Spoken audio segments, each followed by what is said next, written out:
जी। मैं इरफान जाफरी साहब आपके पास आ रहा हूँ। इरफान जाफरी साहब एक चीज़ ये बताइए, क्योंकि आज की तारीख में जो हमारा राजनैतिक सिस्टम ढाँचा बन गया है, उसपे ये हो रहा है कि अगर मेरे पास मेजॉरिटी है तो मैं सब सच कर सकता हूँ। जो मैं कर रहा हूँ सब ठीक है।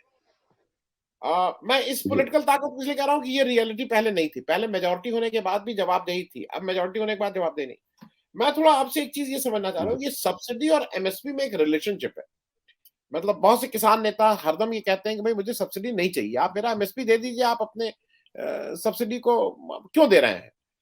इरफान जाफरी साहब ये ज़रा समझना चाहता हूँ, और भोपाल में खास करके मध्य प्रदेश में, जहाँ पे फिर से गुर्बत ज़्यादा है, गरीबी ज़्यादा है और लोगों के मतलब हम लोग उतने संगठित नहीं हैं हिंदी भाषी प्रदेश के लोग। अ, जी। इस विषय में भाई ये तो कुछ पॉलिटिकल विल ही किसको कर पाएगी। हम और आपकी जो भी समस्या हो, कहीं न कहीं पॉलिटिकल विल की कमी है। इरफान जाफरी साहब। सभी साथियों को जय किसान।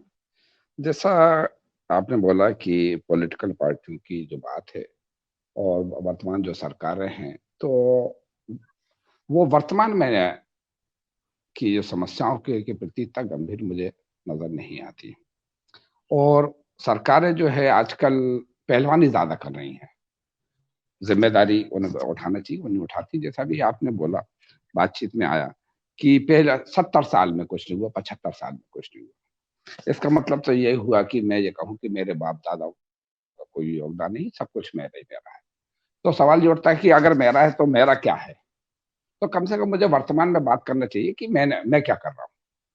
जैसे सरकार ने कहा कि करीब 14 में एक वादा था और शायद दिल्ली के पास हरियाणा में सूरजकुंड की बात थी, वहाँ पे प्रधानमंत्री जो नरेंद्र मोदी जी उस टाइम पे प्रधानमंत्री के उम्मीदवार थे और उन्होंने कहा था कि हमारी सरकार बनेगी, हम किसानों की आय दुगनी कर देंगे। आय दुगनी की बात थी और जब 22 भी निकल गया, हम लोग इंतज़ार करते रहे और उम्मीद करते रहे कि किसान की आय दुगनी होगी और ये सोच रहे थे कि एक कुशल जो व्यक्ति होता है, उसके हिसाब से किसान की आय जोड़ी जाएगी और हम लोग की आय दुगनी हो जाएगी और इस पे हम लोग बड़े उम्मीद से बैठे हुए थे। पर नतीजा वही, इंतज़ार करते-करते समय निकल गया और नतीजा सिफ़र। अभी बात आई थी कि देश के अंदर कृषि जोत जो है घट रही है। कृषि जोत घटती जा रही है, पारिवारिक बँटवारे हो रहे हैं। ज़मीन परिवार में बिक भी रही, कर्ज़ के कारण बिक भी रही है और परिवार में बँट भी रही है और इसके अलावा जो है इंफ्रास्ट्रक्चर में भी खर्च हो रही है और हमारा जोत भी कम होती जा रही और देश में औसत जो जोत जो है लगभग 2 ढाई एकड़ आ गई है और दिन पे दिन करीब ये और भी कम होती जाएगी। फिर इसके बाद जब हम बात करते हैं कि किसान की स्थिति जो है, अभी जो बात चल रही थी हमारे गुरमुख भाई भी ने बोला और साथियों ने बोला और सभी ने एक बात का बड़ा चिंतन किया है कि किसान की स्थिति जो है गंभीर है। अभी जो है मध्य प्रदेश के अंदर लहसुन का जो रेट था 8 आने से ₹1 पहुँच गया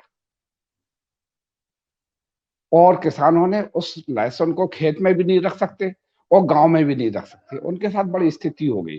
तो उन्होंने गड्ढे खुदवा-खुदवा उसको दफन किया, उसको गड़ा दिया। अभी कल के ही भास्कर और पत्रिका में अखबार थी बड़वानी जिले के अंदर टमाटर ₹1.5 किलो हो गया। तो जो हमारे इस देश में उपभोक्ता है कभी वो ये नहीं सोचते कि आज हमें ₹1 8 आना या ₹5 जो सब्ज़ी मिल रही है और जो कैश क्रॉप है हमारी, जो हम खरीद रहे हैं, बड़ा उन्होंने कहा साहब बहुत सब्ज़ी सस्ती है। यानी उसमें कोई दर्द महसूस नहीं होता उन लोगों को सस्ता सस्ता लेने में।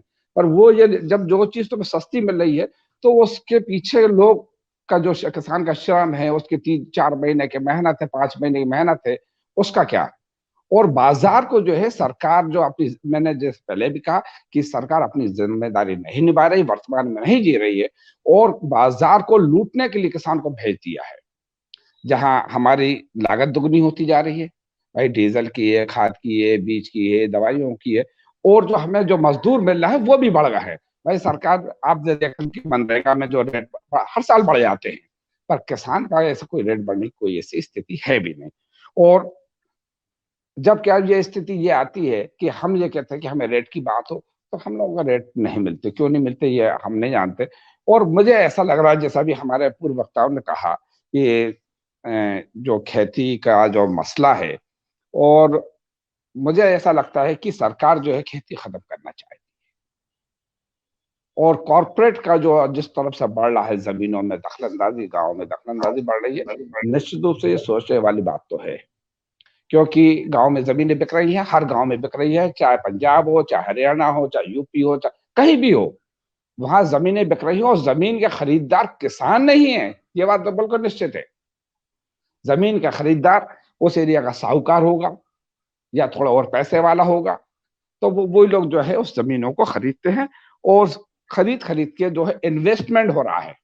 हम हमारी जमीन बचा नहीं पा रहे हैं, और वो हम अपनी जमीन भी नहीं बचा पा रहे, और हमारी फसलों का जो हमें रेट भी नहीं मिल रहा। दिन पे दिन किसान की आर्थिक स्थिति जो है नीचे जा रही है, और सरकार जो है इसमें आग पे पट्टी बांधे। अब हमारी स्थिति क्या होती है, हमें महंगाई, लागत हमें जो महंगी है, तो हम सबसे पहले उससे सामना करते हैं, और फिर प्राकृतिक आपदाओं से अगर हमने फसल बचा ली तो ये बहुत बड़ी बात है, और उसके बाद फसल हमने बचा भी ली तो उसको मार्केट में अगर रेट मिल जाए, ये और बड़ी बात है। और इसके बाद तो अति तो तब होने लगी जब मंडियों के अंदर व्यापारी जो है किसान का माल खरीद लेता है और पैसे भी खा जाता है, और उसके लिए किसान को कोर्ट कचहरी करना पड़ता है।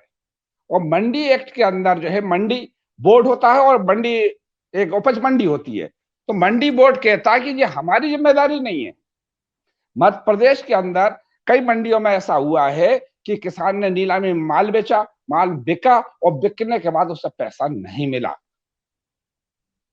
तो जब हमने एमडी मंडी बोर्ड से कहा कि ये तो जिम्मेदारी आप लोगों की है, तो उन्होंने कहा नहीं, ये हमारी नहीं है, मंडी की जिम्मेदारी है।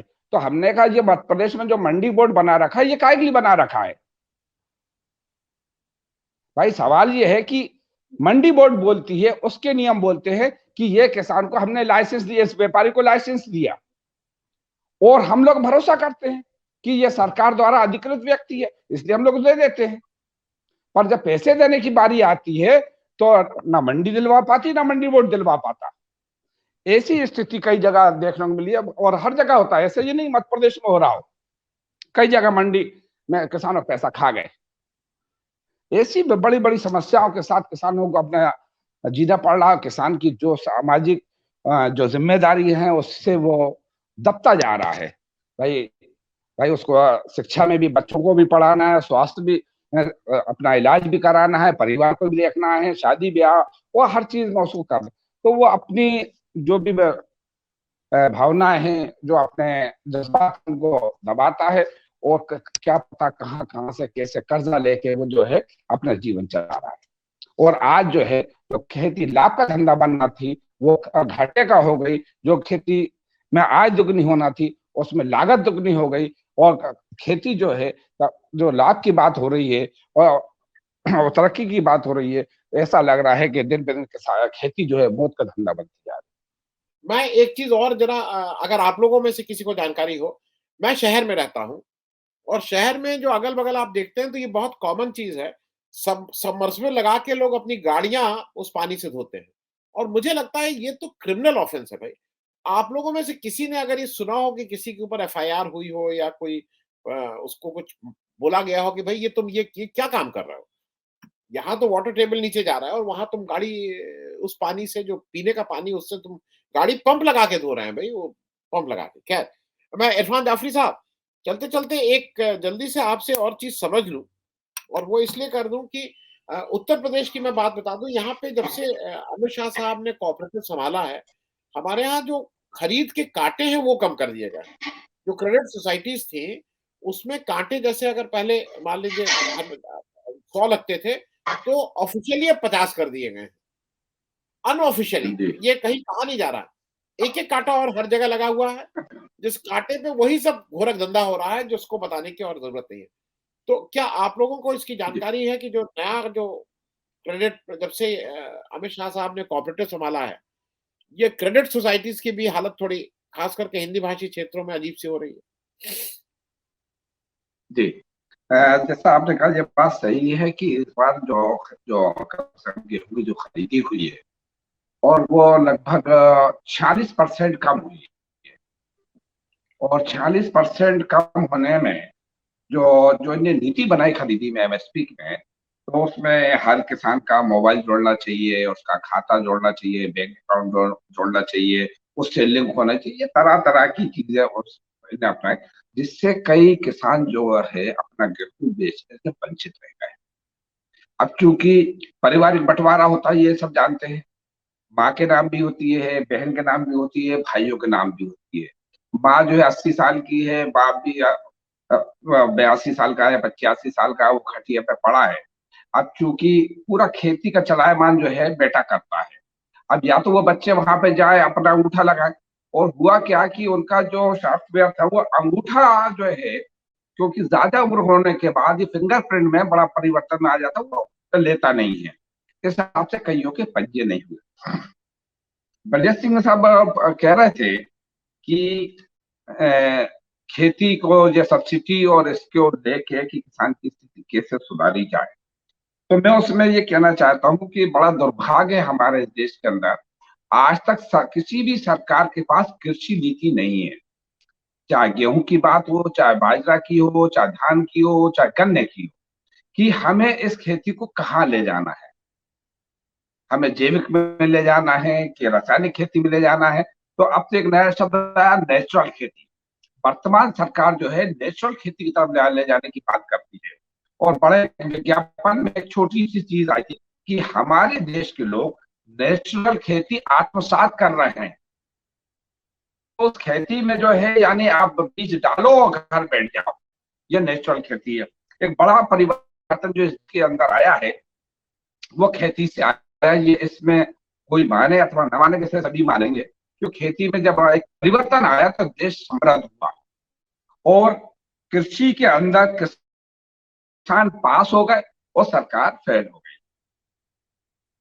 अब सरकार किसान पास कैसे हुआ कि किसानों से जो कहा गया सरकारों ने कि आपको दूध का उत्पादन करना है या मछली का करना है या पशुपालन करना, जो भी, यानी हार्टिकल्चर की बात हो, एग्रीकल्चर की बात हो, किसानों ने हर फील्ड में और श्रेष्ठ उत्पादन करके इस देश को दिया है, और जिससे क्या, इस देश की आर्थिक स्थिति मजबूत हुई और ऋण की हड्डी मजबूत हुई।